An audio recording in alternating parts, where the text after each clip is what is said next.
খোলা জানালা যে দেখি তুমি আসছো, জানাতে সুপ্রভাত মনোবাতায়নে। খোলা জানালা। আসসালামু আলাইকুম, আমি স্বর্গ তৌহিদ। 2021 সালে আরটিভি ইয়াংস্টার থেকে আমাকে সবাই শাহনাজ রহমতুল্লাহ ম্যামের এই গানের মাধ্যমেই আমি দেশব্যাপী জনপ্রিয় হয়েছিলাম এবং আমি আরটিভি ইয়াংস্টারের ফাইনালিস্ট হিসেবে পরিচিত। 2.5 বছর বয়সে আমার গানের হাতেখড়ি বটে, তবে ফোকাসে আসতে অনেক দেরি হয়েছে। আমি ছোটবেলা থেকেই গান করি এবং গানের সাথে সম্পৃক্ত। আস্তে আস্তে আমার গানের পথ চলা শুরু আমার বাবার হাত ধরে। তারপরে বগুড়ায় অনেক অনেক অনেক গুরুজনের কাছে শিখেছি, তাদের নাম আসলে বলে শেষ করা যাবে না। সবার কাছে সবার প্রতি অসংখ্য কৃতজ্ঞতা। এখন আরটিভি থেকে বের হয়ে আসার পর, ইয়াংস্টার থেকে আসার পর আসলে ব্যস্ততাটা বেড়ে গেছে। টেলিভিশনে রীতিমতন প্রতিনিয়ত গানে কাজ করছি, বিভিন্ন লাইভ প্রোগ্রাম অ্যাটেন্ড করছি, পাশাপাশি বিভিন্ন এই যে যখন তখন যেসব প্রোগ্রাম হয় সব কিছুতেই অ্যাটেন্ড করার চেষ্টা করছি। পড়াশোনা করেছি ঢাকা বিশ্ববিদ্যালয়ের আন্তর্জাতিক সম্পর্ক বিভাগ থেকে, অনার্স মাস্টার্স কমপ্লিট।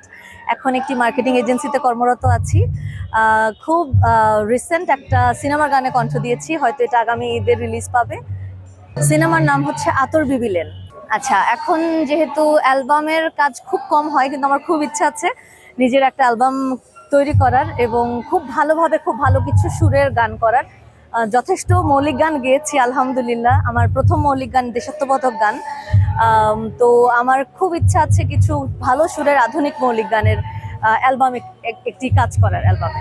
হ্যাঁ, প্লেব্যাকে কাজ করার তো ইচ্ছা থাকে, যেহেতু আমি গান গাই এবং আমি খুব সুস্থ ধারার সঙ্গীত চর্চা করি।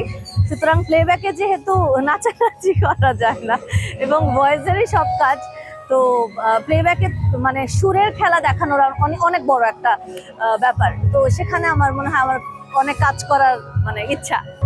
না, উনি সঙ্গীত অঙ্গনের নয়, উনি আমার বিশ্ববিদ্যালয়ের বন্ধু। আমরা পাশাপাশি আমাদের সিরিয়াল নাম্বার ছিল ঢাকা বিশ্ববিদ্যালয়ের, আমার 379 ওর 378। সেখান থেকে বন্ধুত্ব এবং তারপর হচ্ছে পরিচয়, পরিণয়, এরপর বিয়ে, 8 বছরের সম্পর্কের পর বিয়ে। তো ভালোই লাগছে এখন অবধি। উনি একটা বেসরকারি মোবাইল কোম্পানিতে কর্মরত আছেন। আসলে আমি যেহেতু ছোটবেলা থেকে গান করি, তো গান নিয়েই আমার পরিকল্পনা। গান আমার একটা প্যাশনের মতন। আমি কখনো গানটাকে পেশা হিসেবে নিতে চাইনি, কিন্তু আমার রন্ধ্রে রন্ধ্রে গান। আমার মনে হয় আমার নিঃশ্বাস বন্ধ হয়ে যাবে কিন্তু গান শেষ হবে না। ব্যাপারটা আসলে এরকম, যেহেতু ফ্যামিলি ব্যাকগ্রাউন্ডও আমার গান সবাই গান করেন, আমার বাবা মা ভাই বোন নানা নানু খালামণিরা সবাই।